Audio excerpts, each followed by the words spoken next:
오늘은 요나의 분노와 하나님의 자비라는 제목으로 말씀 함께 나누겠는데, 한번 읽어서는 잘 모르겠지만 여러분 이 본문을 읽으면서 어떤 생각을 하셨나요? 어떤 생각이 들던가요? 저는 이 본문을 여러 번 설교하기 전에 읽거든요. 항상 설교를 준비하면서 여러 번 읽는데, 이 본문을 읽으면서 뭐지? 요나가 뭐지? 1장에서는 불순종하지 않습니까? 그래서 고난을 당해서 바다에 던지고 물고기 뱃속에 들어가잖아요. 그 물속에 뱃속에서는 그 깊음 속에 너무 힘들고 그 고통스러우니까 거기서 회개하면서 하나님 앞에 부르짖지 않습니까? 살려달라고. 그랬더니 하나님이 물고기 뱃속에서 육지에 토해내게 해요. 그리고 두 번째 여호와의 말씀이 3장에 보게 되면 요나에게 임하지 않습니까? 니느웨로 가라고. 순종해요, 안 해요? 순종해요. 왜 순종했을까요? 된통 불순종하다가 고난을 당했거든요. 그래서 순종을 했어요. 그리고 니느웨 가서 말씀을 선포하고 회개하라고 그랬더니 그 백성들이, 아니 생명 있는 짐승부터, 기르는 짐승부터 왕까지 식음을 전폐하면서, 왕은 베옷을 입고 죄를 뒤집어 쓰고 회개해요. 그랬더니 하나님이 그 땅을 징계하려다가, 니느웨 성을 징계하려다가 우리 주님께서 그들의 재앙을 내리지 않죠. 그들을 용서해 주십니다. 그 모습을 다 지켜보던 그 요나가 갑자기 오늘 본문에 보게 되면 분노하게 되죠. 이 요나서 4장은 하나님께서 니느웨 백성들이 회개할 때 그 용서하신 것에 대한 요나의 분노를 다루고 있어요. 요나는 하나님의 은혜가 이스라엘의 원수지 않습니까? 이 아수르의 니느웨 백성들이. 그런데 그 하나님의 은혜가 그런 백성들에게 미칠 수 있다라는 그 사실에 분노하며 자신의 감정을 토로합니다. 요나의 불만과 하나님의 자비로운 성품을 보여주는 내용이 오늘 본문에서 전개되는 것을 볼 수 있는데, 왜지? 뭐지? 요나는? 요나 참 간사하지 않습니까? 그럼 2장에서의 모습은 뭐였을까? 물고기 뱃속에서, 깊음 속에서 그 기도한 기도는 뭐고, 그 다음에 가서 니느웨에 가서 외쳤던 것은 뭘까? 오늘 본문을 살펴보면서 함께 나눠봅시다. 요나의 분노에 대해서 먼저 살펴봅시다. 1절 다시 한번 읽읍시다. 요나가 매우 싫어하고 성내며. 매우 싫어하고 성내는 거예요. 뭘 싫어했어요? 하나님이 그들에게 재앙을 내리지 않고 심판하지 않는 것, 은혜를 베푸신 것, 자비를 베풀어 주신 것, 그게 싫은 거예요. 그 싫음에 나오는 반응의 태도가 뭐였냐면 성내는 거예요. 분노하는 것입니다. 분노하는 거예요. 요나는 하나님께서 니느웨를 용서하신 것에 대해서 분노합니다. 요나는 하나님의 뜻보다 자신의 감정에 사로잡혀 있습니다. 여러분, 우리 신앙생활 하잖아요. 그런데 이거 정말 중요한 부분이에요. 요나는 하나님의 뜻보다 자신의 감정이 더 중요한 거예요. 그 감정에 지금 사로잡혀 있어요. 우리도 신앙생활 하면서 그럴 수 있죠. 살아가면서 하나님의 뜻은 이건데, 하나님이 원하는 것은 이건데, 내 감정은 그렇지 못하는 거예요. 사랑과 희락과 화평과 오래 참음과 자비와 양성과 충성과 온유와 절제, 이런 성품이 우리 안에서 일어나야 되거든요. 그게 하나님의 사람들의 모습이에요. 그게 하나님의 형상을 닮은 사람들의 본래의 모습이에요. 몇 주 전에 제가 설교할 때 에베소서 2장에서 허물과 죄로 죽었던 우리를 살렸다고 그랬잖아요. 이거를 뭐라고 그랬죠? 거듭남, 다른 말로 새창조, 또 다른 말로 재창조. 이 신학적인 용어예요. 기억하세요? 새로운 피조물이라 이전 건 지나갔으니 새 것이 되었도다. 새창조, 새롭게 우리가 다시 영적으로 창조된 거예요. 그 창조된 사람은 4장에 와서 옛사람을 벗어버리고 새 사람을 입는데, 그 새 사람을 입은 사람들은 어떻게 살아야 되느냐? 거짓을 버려야 돼요. 그리고 성령을 근심케 하는 우리의 분노들을 또 버려야 돼요. 사랑을 해야 돼요. 마귀로 틈타지 않게 해야 된단 말이에요. 그러니까 아무리 우리가 종교 행위를 많이 하고 예배 생활을 많이 하고 한다 할지라도 항상 주목하며 기도해야 될 부분이 그래요. 목사도 항상 기도하는 게 그래요. 주님, 오늘도 이 의자에서 기도할 때 그 기도했어요. 하나님, 저의 마음에 예수님의 마음을 주세요. 예수님의 마음을 주세요. 어느 순간이든지 주님의 마음으로 반응할 수 있는 그 넉넉한 마음을 주십시오.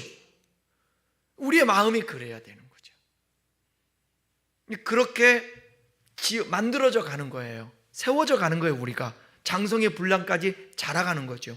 그 자라가는 과정 속에서 하나님의 말씀을 통해서 일깨워지는 거예요. 그 요나를 보면서도 우리가 일깨워야 돼요. 아니, 하나님이 자비를 베푸시고 하나님이 회개하면 용서하고 그 백성을 재앙을 내리지 않고 축복하겠다는데 그게 배 아픈 거예요. 그게 싫은 거예요. 그래서 분노하는 것입니다. 하나님의 뜻보다, 하나님을 섬기면서 선지자이면서 하나님의 뜻보다 내 감정이 더 중요한 거예요. 내 뜻이 더 중요한 거예요. 우리 그럴 때 있지 않습니까? 그러니까 이 안에서 시기가 나오고 질투가 나오고 미움이 나오고 내 뜻대로 안 되면 분노가 나오고 성을 내고 그러는 거예요. 요나하고 똑같은 것입니다. 근데 요나처럼 이러면 안 되죠. 우리의 마음을, 오늘 설교를 통해서 우리의 마음을 바꿔야 돼요. 바꿔야. 부드러운 마음, 예수님의 마음. 따라해봐요. 나의 품은 뜻, 주의 뜻같이 되게 해주십시오. 아멘. 나의 또 품은 이 마음 있잖아요. 사람이 이 속에 있는 것이 밖으로 나온대요. 요나의 분노는 이 마음에 정결한, 성결한 주님의 마음이 아닌 거예요. 그런데도 다행인 것은 오늘 본문 전체를 읽으면 말씀 나누겠지만 하나님이 요나를 벌하거나 막 책망하거나 그러지 아니하고 설득하면서 다루어 가시고 만들어 간다는 거예요. 그게 은혜예요. 저와 여러분들도 그렇기 때문에 오늘 이 자리까지 있지 않습니까? 성목사를 하나님이 만들어 가요. 혼내거나 하나님이 나를 심판하거나 또 물어봐야지. 여러분, 하나님의 자비가 우회예요? 심판이 우회예요? 자비예요. 하나님은 심판이 목적이 아니에요. 하나님의 자비의 발동을 해서 우리가 깨닫고 하나님의 뜻 가운데 거하기를 원하는 거예요. 회개를 외치는 것은 우리를 심판하거나 혼내기 위함이 아니라 우리가 돌아오고 돌이키게 만들기 위함인 것입니다. 하나님께서는 모든 민족에게 은혜를 베푸시는 분이신데 요나는 하나님이 자신의 민족적 편견과 기준에 맞춰서 행동하기를 기대했던 거예요. 우리는 선민이고 저 사람들은 택하지도 않은 이방 사람인데 왜? 그리고 우리 하나님의 택한 당신의 백성들을 괴롭히는 저 아수르 니느웨 백성들을 왜 주님이 용서하시고 저들을 편들고 저들에게 은혜와 자비를 베푸냐 말이에요. 여기서 우리가 성찰할 수 있는 것은 하나님의 뜻보다 내 뜻을 앞세우고 있지는 않은가 점검하라는 거예요. 지금 요나는 하나님의 뜻보다도 자기의 뜻을 주장하는 거예요. 누구한테? 감히 하나님한테요. 자, 요나가 항변합니다. 2절 보십시다. 2절, 여호와께 기도하여 이르되 여호와여, 내가 고국에 있을 때에 이러하겠다고 말씀하지 아니하였나이까? 그러므로 내가 빨리 다시스로 도망하였사오니 주께서는 은혜로우시며 자비로우시며 노하기를 더디하시며 인애 갚으시사 뜻을 돌이켜 재앙을 내리지 아니하시는 하나님이신 줄을 내가 알았음이니이다. 요나는 하나님께서 자비와 긍휼이 많으신 분이라는 것을 알았기 때문에 처음부터 니느웨로 가기를 꺼렸습니다. 그래서 다시스로 도망갔던 거예요. 요나는 아수르에 대한 반감으로 인해 하나님의 계획에 불만을 품었습니다. 이게 얼마나 자기중심이냐고요. 얼마나 자기중심. 감히 그 하나님의 계획에 불만을 품는다고요. 여기서 우리가 생각할 것은 하나님이 보여주시는 자비의 범위는 개인적인 선입견과 편견을 뛰어넘는다라는 거예요. 그 하나님의 자비는. 우리의 생각에는 그러죠. 어떻게 저 백성에게, 저 원수 나라에게 자비를 베푸냐고. 그러니까 성경에 원수를 사랑하라는 말은 이게 대단한 거예요. 성경 전체에 흐르고 있는 주님의 자비스러운 마음이에요. 여러분, 원수 사랑할 수 있어요, 없어요? 이럴 때는 못해도 아멘 해야 돼요. 왜냐하면 성경에 그렇게 말하고 있는데, 그러면 여러분들도 지금 문제야. 요나보다 더한 거야. 왜냐하면 아니, 하나님이 원수를 사랑하라 주님이 말씀했는데 나 못하겠다고 뻗뜯기며 아멘을 안 하면 어떻게 하겠다는 거예요? 요나보다 더 나쁘지. 요나는 하는 신용이라도 하잖아요. 다시, 그럼 우리 원수를 사랑해야 돼요, 안 해야 돼요? 사랑해야 합니다. 당연히 사랑해야죠. 이건 아멘이잖아. 근데 사랑할 수 있어요? 잘 돼요, 안 돼요? 안 돼요. 그러면 나도 누구와 똑같다는 거예요? 요나예요. 나도 요나야. 요나하고 비슷한 거야. 이게 남의 일처럼 성경 볼 때 뭐 이런 사람이 다 있어, 그럴 수 있잖아요. 저도 이거 뭐지, 요나가? 그렇지만 내 안에도 이게 잔재하고 있단 말이에요. 싫은 사람은 싫은 거야. 싫은 사람은 싫은 거야. 그런데 우리 주님은 우리의 마음에 있잖아요. 그물을 쳐요. 이게 촘촘하게. 뭐라고? 네가 미워하는 사람도 사랑해야 된다. 너를 사랑하는 사람을 사랑하는 것은 누구든지 다 할 수 있다. 미워하는 사람, 싫은 사람, 그 사람을 사랑하는 것이 진짜 주님의 마음을 가든 하나님의 사람들의 모습이다. 주님이 가르쳐주고 있는 것입니다. 개인적인 선입견과 편견이 그 하나님의 감히 계획과 그 자비에 대해서 불만을 품는다? 하나님이 내려놔야 돼요? 내가 내려놔야 돼요? 내가 내려놓고 고쳐야죠. 나만, 우리만. 여러분, 성경은요 절대로 나만, 우리만을 말하고 있지 않아요. 나만, 우리만, 이런 이기적인 생각을 버리라는 거예요. 우리 주님은 모든 민족으로 제자를 삼아, 모든 민족으로 제자를 삼기를 원해요. 예루살렘과 온 유대와 사마리아와 땅끝까지 주님의 증인 되기를 원해요. 복음을 전하기를 원하는 거예요. 그러니까 사도행전에서 말씀하셨던 그 하나님은 구약시대의 그 하나님과 다를까요? 똑같을까요? 달라요? 똑같아요? 똑같죠. 하나님은 변함없으신 분이지 않습니까? 그 분은 똑같은 분이에요. 그러니까 신약에서 그렇게 말씀하신 하나님은 구약에서도 똑같이 지금 이방인인 니느웨 백성들에게 회개하라고, 그들을 사랑하고 자비를 베푸시기를 원하는 것입니다. 그 구약의 하나님은 신약에 와서의 그 하나님 똑같은 거예요. 우리가 그 하나님을 섬긴다고 한다면 주님의 성품을 닮아가야죠. 요나는 처음부터 하나님의 성품을 알았어요. 그분은 자비로우시고 은혜가 풍성하시고 긍휼히 여기시는 그 하나님인 걸 알았어요. 니느웨가 회개하면 하나님이 용서하실 것을 예상했어요.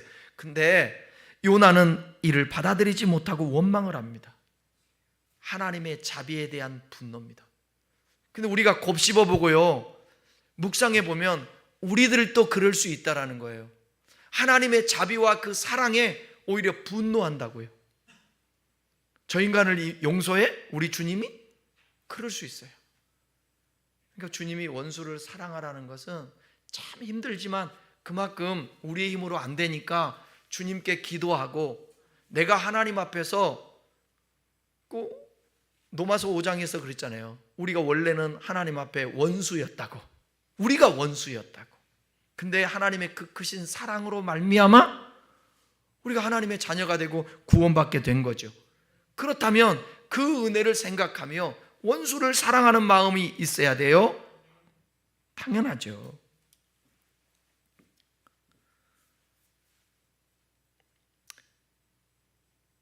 인간이 하나님의 뜻보다 자신의 판단을 우선할 때 발생하는 어떤 갈등적인 상황, 이것을 오늘 본문에서 우리들에게 보여주고 있는 것입니다.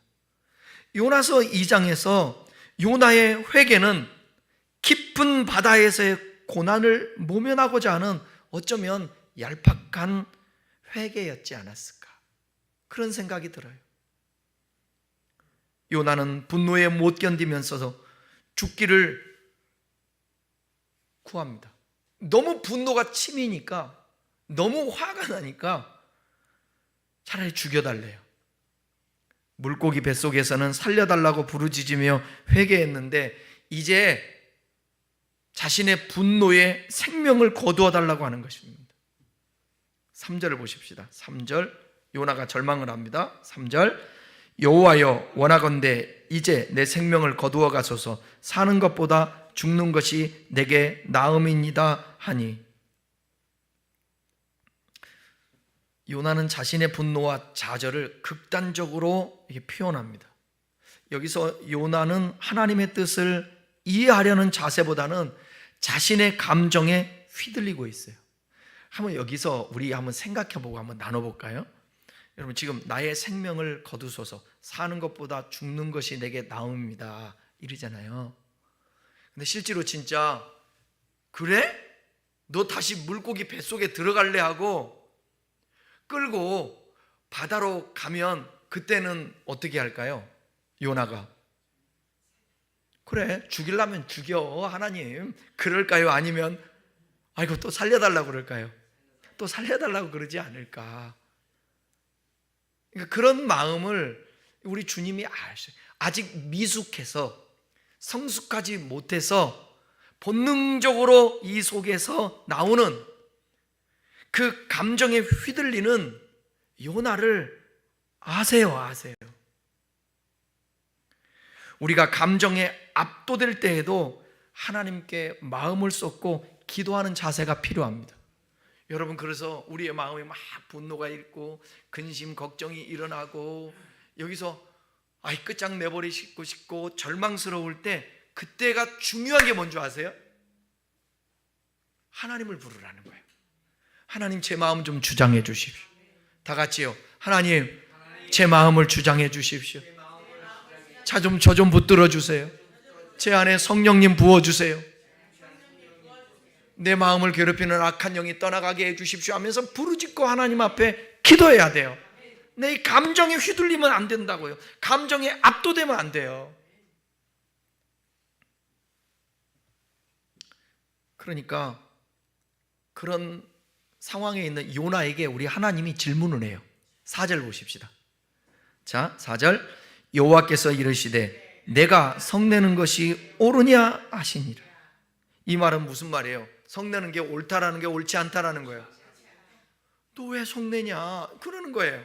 하나님께서는 이 요나의 분노에 대해서 정당한 것인지를 질문하고 있는 것입니다. 너 진짜 정당하냐? 이렇게 분노하고 성내는 것이. 하나님의 선하심에 대해 요나가 진지하게 묵상할 수 있는 그 기회를 지금 제공하는 순간이에요. 너 생각 좀 해봐라. 그러면서 질문하는 것입니다. 하나님께서는 단순히 요나를 책망하지 않고 질문을 통해서 요나의 내면을 돌볼 수 있는, 요나가 스스로 자기 내면을 좀 돌아볼 수 있는 그런 시간을 주시는 것입니다. 이것이 하나님의 자비로운 설득입니다. 하나님이 자비롭게 요나를 지금 설득하고 있는 거예요. 어쩌면 저와 여러분도 이렇게 설득하며 여기까지 왔는지 몰라요. 앞으로도 우리 주님은 우리를 이렇게 설득해 갈 거예요. 4절에서는 하나님께서 우리와 대화하면서 우리가 감정적으로 행동하기 전에 하나님의 그 뜻을 깊이 생각해야 함을 가르쳐주고 있는 것입니다. 5절 6절에서는 이제 갑자기 박넝쿨이 등장을 해요. 박넝쿨이. 자, 5절 한번 보십시다. 5절. 요나가 성읍에서 나가서 그 성읍 동쪽에 앉아 거기서 자기를 위하여 초막을 짓고 그 성읍에 무슨 일이 일어나는가를 보려고 그 그늘 아래에 앉았더라. 요나는 하나님께서 이 니느웨를 용서하신 것에 대한 이 분노, 그래서 여전히 그들이 심판받기를 바라는 마음으로 성 밖으로 나가요. 요나는 초막을 짓고요, 니느웨가 파괴되기를 바라면서 기다리는 그런 마음을 갖고 있어요. 지금 그런 심리를 지금 드러내고 있습니다. 그의 행동은 인간적인 분노와 하나님의 계획에 대한 불신을 반영합니다. 그러니까 지금 읽은 이 5절은 하나님의 계획이 우리의 생각과 다를 때 우리가 어떻게 반응해야 하는지를 묵상하게 하는 거예요. 요나처럼 하나님의 뜻을 불신하거나 자신의 기대를 고집하기보다는 하나님의 넓은 계획을 신뢰하고 오히려 받아들이는 그 믿음을 가져야 되는 거예요. 이 받아들임, 거부하지 말고 따지지 말고 받아들일 줄 알아야 돼요. 왜냐하면 하나님이 오르신 하나님이시고 하나님은 영원한 관점에서 모든 것을 우리를 위한 합력하여 선을 이루신다라는 사실입니다. 참사함에라도 허락지 않으면 땅에 떨어지지 않는다니까요. 6절 읽겠습니다. 6절. 하나님 여호와께서 박넝쿨을 예비하사 요나를 가리게 하셨으니 이는 그의 머리를 위하여 그늘이 지게 하며 그의 괴로움을 면하게 하려 하심이었더라. 요나가 박넝쿨로 말미암아 크게 기뻐하더니. 초막을 짓고 그렇게 있었는데 너무 더우니까 요나의 머리를 위해서 그늘을 지게 한 거예요. 그의 괴로움을 면하게 한 거예요. 그 당시에 요나가 살고 있었던 그 지역은 이게 낮에는 여러분 햇빛이 내리쬐면 뭔가가 가려지지 않으면 못 견뎌요. 그래서 출애굽할 때 하늘에서 낮에는 무슨 기둥? 구름 기둥. 밤에는 또 추워요. 그래서 밤에는 불 기둥으로 보호하고 인도해 주셨던 것입니다. 하나님께서 요나의 육체적 고통을 덜어주기 위해 박넝쿨을 준비했어요. 뜨거운 태양 아래서 괴로워하던 요나는 이 하나님의 배려로 인해서 시원한 그늘을 얻게 됩니다. 이것이 하나님의 자비와 세심한 돌봄을 보여주는 장면이에요. 그러니까 우리 사람들의 마음하고는 너무 다르죠. 이렇게 하나님 앞에 따지고 성질을 내면서 분노하면서 차라리 내가 죽는 게 낫겠다 그럴 때 우리는 뭐라고 그래요? 그러지 마. 달래기보다 나가 죽어라. 죽어. 오히려 그 분노에 기름을 끼얹고 그러죠. 만약에 자식이 이렇게 해봐요. 차라리 죽이라고 그러면 뭐라고 그러겠어요? 뭐 못할 말, 뭐 할 말 다 섞어서 그 가만히 있겠습니까? 근데 우리 주님은 이렇게 세심하게 그분의 자비로 화나 있는 그 요나에게 그 더위를 피하게 보호해 주시는 거예요. 요나는 그 박넝쿨로 인해 뭐 했다고요?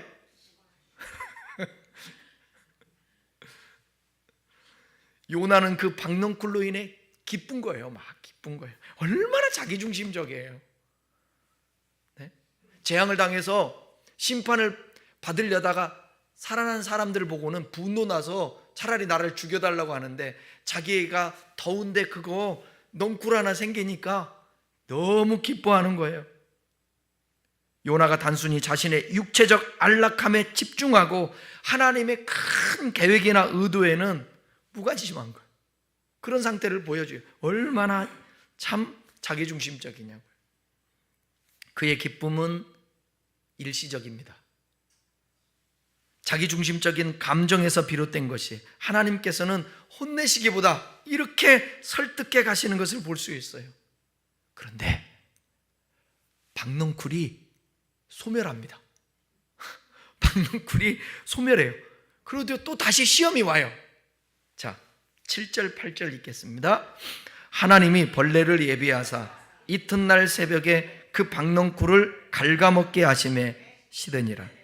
해가 뜰 때에 하나님이 뜨거운 동풍을 예비하셨고 해는 요나의 머리에 쪼임에 요나가 혼미하여 스스로 죽기를 구하여 이르되 사는 것보다 죽는 것이 내게 나으니이다 하니라. 하나님께서는 벌레를 보내서 박넝쿨을 갉아먹게, 그러니까 양분이 계속 빨아들이지 못하니까 말라 죽게 하셨어요. 뜨거운 태양과 뜨거운 동풍을 통해서 요나가 그 더위와 햇빛에 괴로워하는 것입니다. 요나는 극도로 괴로워하면서 또 죽겠대. 또 죽겠대. 사는 것이 뭐래요? 죽는 것이 사는 것보다 더 낫다는 거예요. 와, 죽여달라는 거예요. 보통 있잖아요. 이러면 인간의 생각은 가만 놔두지 않겠죠. 그런데도 불구하고 하나님이 설득합니다. 요나에게 자비를 베푸시고 요나를 사랑하십니다. 박넝쿨은 하나님이 준비한 임시적인 은혜였어요. 이제는 하나님께서 벌레를 통해 그 은혜를 거두십니다.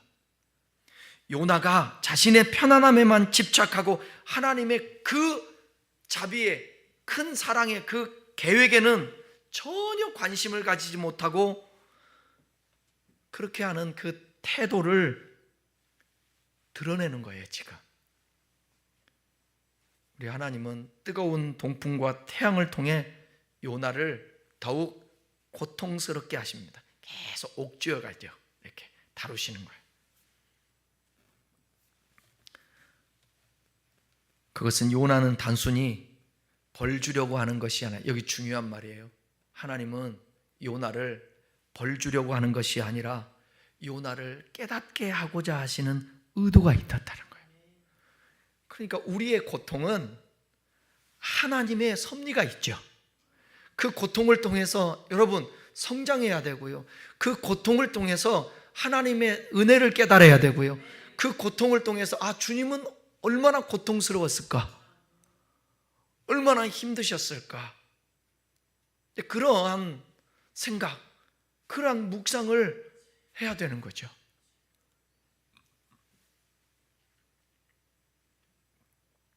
그 사랑이라는 것은 여러분 함께함, 같이함, 그 사람을 때로는 설득해야 하고 그 사람이 옳은 길로 돌아올 수 있도록, 그 사람이 아플 때에 어떻게 하든지 그와 함께하는,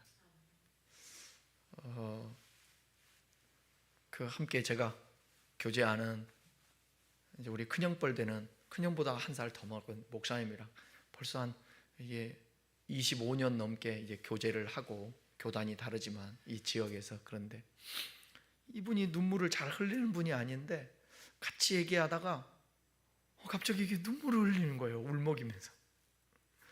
왜 그랬냐면 자기 매형도 목사인데 매형이 은퇴를 하고 지금 대장인가 어디 암에 걸려가지고 암 때문에 병원에 있는 거예요. 요양병원에 있는데 자기 누나가 70이 넘은 71살 먹은 누나인데 그 누나가 아침, 점심, 저녁 3번을 집에서 음식을 만들어 갖고 가서 아침도 같이 먹고, 다시 와서 점심 만들어서 가서 점심 같이 먹고, 그 다음에 저녁도 같이 먹고, 매일 그렇게 한다는 거예요. 그러면서 우시더라고. 그게 가족이고 그게 사랑이라고 하면서, 하나님이 원하는 하나님의 뜻은 바로 그런 거예요. 여러분, 하루에 3번을 가서 혼자 얼마나 이 병마를 힘들까 하면서 고통 가운데 있는데 같이 밥을 먹어주는, 그게 가족이라는 거예요. 그게 사랑이고, 그게 하나님이 원하는 이 땅의 하나님 나라의 삶의 모습이 아닐까. 함께 울고 함께 웃고, 그죠? 우리 주님이 히브리서에 보게 되면 4장인가요? 우리를 동정하시고 우리를 이게 체휼하시는, 그래서 여러분, 예수님이 이 땅에 오셔서 최고의 고통을 당하신 거예요. 하나님이 나의 고통을 아십니까? 나의 이 괴로움을 아십니까? 이런 절망을 아시나요? 이런 두려움을 아시나요? 그럴 때 우리 주님이 이렇게, 나도 십자가에서 당해봤어. 나도 모진 고통 당하고 40일 금식하며 배고파 봤고, 나도 그 죽음 앞에 얼마나 두려웠는지 몰라. 그래서 이 잔을 내게서 옮기시옵소서 라고 기도했던 거야. 네가 고통당할 때 내가 너를 내버려 두지 않고 너의 그 아픔을 공유하는 거야. 나도 아프다. 그게 하나님의 사랑이에요. 요나를, 그 마음을 주고자 하는 거예요. 지금 요나에게, 너도 한번 나의 마음을 갖고, 내가 이렇게 너를 설득하듯이 나의 이 자비로운 마음을 너도 한번 하나님의 종 선지자로서 저 니느웨 백성들을 향해서 가졌으면 좋겠다. 요나는 하나님의 뜻을 받아들이기보다는 여전히 자기중심적인 시각에 갇혀 있음을 보여줍니다. 잘 들어보세요. 하나님은 때때로 우리의 편안함을 거두어 가심으로써, 때로는 고통을 허용하심으로써 더 큰 영적 가르침을 주신다는 것입니다. 저도 살아보니까 그래요. 살아보니까 하나님이 우리에게 영적으로 더 성장하고 성숙하게 만들려고 때로는 우리에게 시련도 주시고, 인간이, 그러니까 하나님이 저에게 기도 안 들어주셨던 게 그거예요. 그 나의 이기적인 기도죠. 얼마나 얄팍하고 내중심적인 기도예요. 고난을 안 당하려고, 하나님 경험하지 않고 깨닫게 해주세요. 그 기도를 제가 청년 때부터 했어요. 근데 살아보니까, 목회해보니까 경험하지 않고서는 깨닫지를 못해요. 깨닫지를 못해. 먹어봐야 맛을 안다고, 손을 넣어봐야 뜨거운지 차가운지 안다고. 그걸 어떻게 여러분 설명으로만 알 수 있어요? 네? 이 뜨거운 게 어떤 느낌인지를 설명 듣고는 모르잖아요. 언젠가는 경험이 있어야만이 그게 설명을 해도 알아들을 수 있을 거 아닙니까? 그러니까 우리에 있는 고통들, 어떤 고난들, 그것들은 우리를 영적으로 성장하게 만들기 위한 하나님의 가르침이라는 것입니다. 9절을 읽겠습니다. 9절. 하나님이 요나에게 이르시되 내가 이 박넝쿨로 말미암아 성내는 것이 어찌 옳으냐 하시니, 그가 대답하되 내가 성내어 죽기까지 할지라도 옳으니이다. 야, 최고로 이제 고조되는 것입니다. 요나의 이 감정이, 네가 이 박넝쿨로 말미암아 성내는 것이 옳으냐? 이 질문은 요나의 감정 상태를 진단하면서 그의 분노와 자기중심적인 태도가 극에 달았음을 드러내는 것입니다. 하나님은 단순히 그의 그 지금 품고 있는 마음이나 그 말이나 그 행동을 책망하려 하는 것이 아니라 요나 자신의 내면을 돌아보고 깨달음을 얻도록 지금 주님이 돕고자 하는 것입니다. 요나는 이 하나님의 질문에 감정적으로 반응하면서 죽기까지 할지라도 옳다고 주장을 합니다.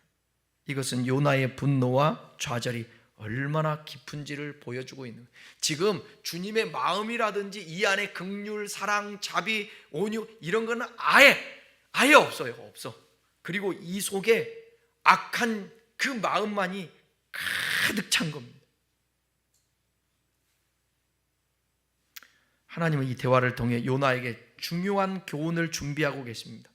박넝쿨의 이 없어짐, 이 박넝쿨의 소멸을 통해서 요나가 자신의 편안함을 지나치게 중요시하는 모습을 자각하도록 하고, 그보다 더 중요한 생명의 가치와 하나님의 넓은 사랑을 깨닫게 하시려는 의도가 여기에 담겨 있습니다. 그래서 박넝쿨을 벌레를 통해서 갉아먹게 만드는 거예요. 하나님의 계획과 자비는 우리의 좁은 시각을 넘어선다라는 것입니다. 박넝쿨과 같은 일시적인 것에 집착하기보다 하나님의 그 넓은 뜻을 신뢰해야 돼요. 그러니까 요나는 그걸 몰랐어요. 심판과 하나님의 자비, 사랑. 요나는 심판만 생각했어요. 하나님의 자비와 그 사랑을 생각하지 않은 거예요. 인간적인 생각으로 니느웨는 심판을 받아야 돼. 그런데 하나님은 심판하지 않고 그들에게 자비와 긍휼을 베푸시는 거예요. 회개할 때.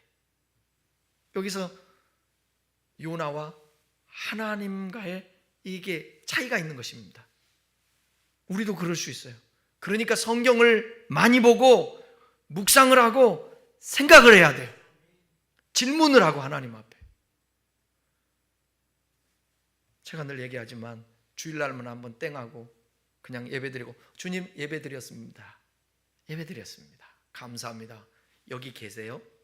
일주일 동안 잘 살다가 올 테니까 따라오지 마세요. 여기 계세요. 그렇게 말은 하지 않지만 우리가 그렇게 사는 삶의 모습이 보여지고 있지 않습니까? 그러지 말고 주님, 오늘도 베푸신 하나님의 그 은혜와 그 말씀, 그 가지고 내가 발걸음으로 또 나아갑니다. 주님, 출발하오니 또 한 주일 동안 성령께서 나를 붙들어 주시고 나의 마음이 주님의 마음이 되게 하여 주십시오. 10절 읽겠습니다. 10절. 여호와께서 이르시되 내가 수고도 아니하였고 재배도 아니하였고 하룻밤에 났다가 하룻밤에 말라버린 이 박넝쿨을 아꼈거늘. 요나서 전체의 결론이자 하나님의 긍휼과 인간의 생각 차이를 강조하는 여기 핵심 구절이에요. 이 구절은 하나님의 마음을 드러내며 요나에게 중요한 교훈을 줍니다. 하나님은 요나가 자신이 심거나 기른 적도 없는 이 박넝쿨을 아꼈어요. 왜 아꼈어요? 왜 아꼈냐고요? 자기를. 여러분 생각해 보세요. 분노하면서 성내면서 죽기를 구했는데, 그러다가 초막을 짓고 저 언덕에서 보고 있는데 너무 더운데 하나님이 박넝쿨을 다 주셨어.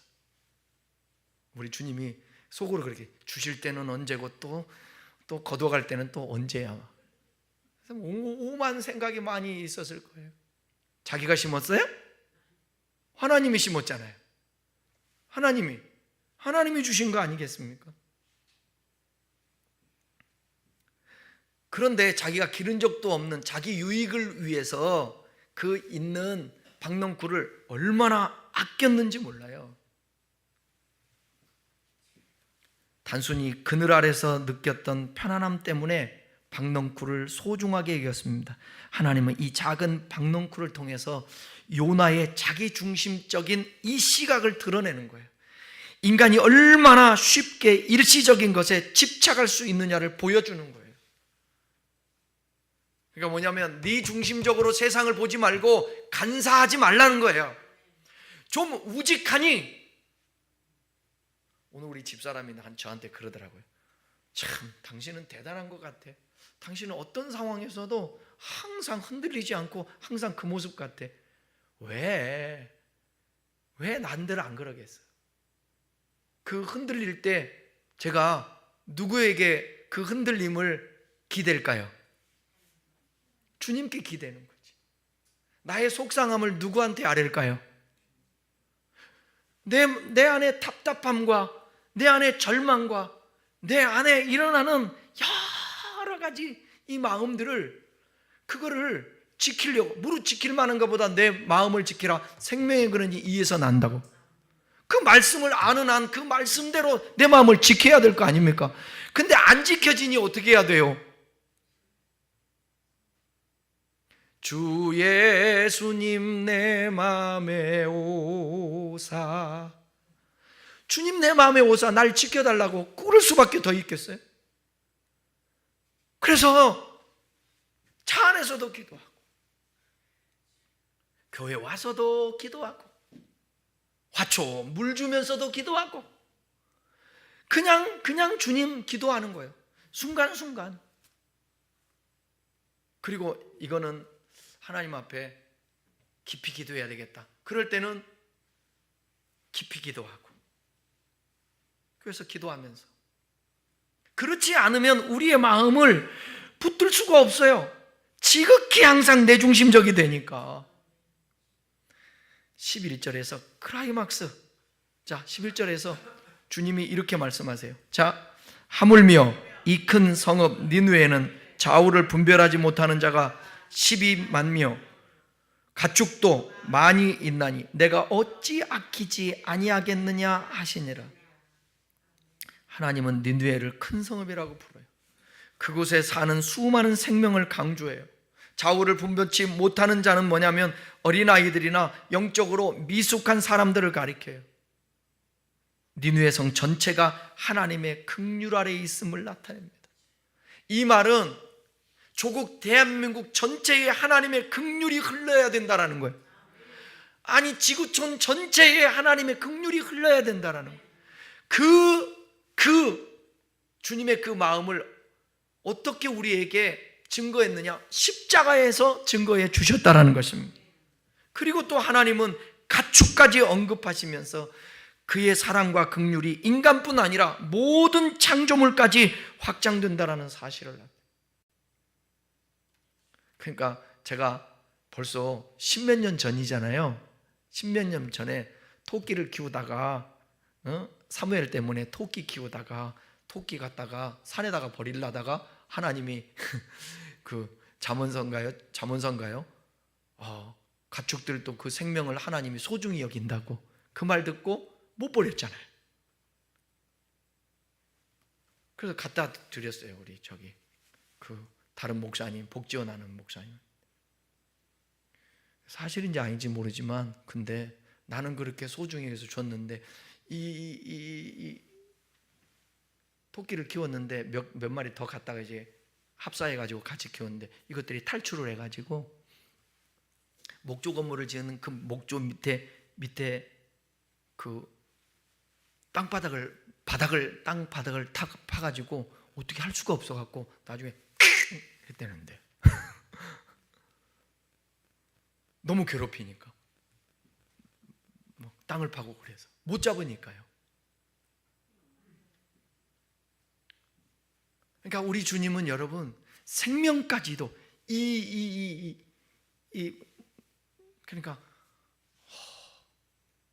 너무 과하면 안 되지만 강아지든 고양이든 어떤 그 동물들, 생물들도 소중히 여기는.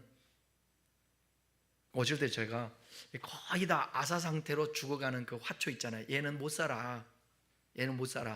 그럴 때는 버려야 되잖아요. 버릴 때도 갈등이 생겨요. 그래도 이 생명이 이게 붙어 있는데, 이 나뭇잎이 파릇파릇한데 뿌리도 있는데, 근데 아직은 안 죽었는데 이거 죽어가. 그렇다고 해서 막 또 다 심고 막 옮길 수 없잖아. 그래서 그 버릴 때는 마음이 짠한 거예요.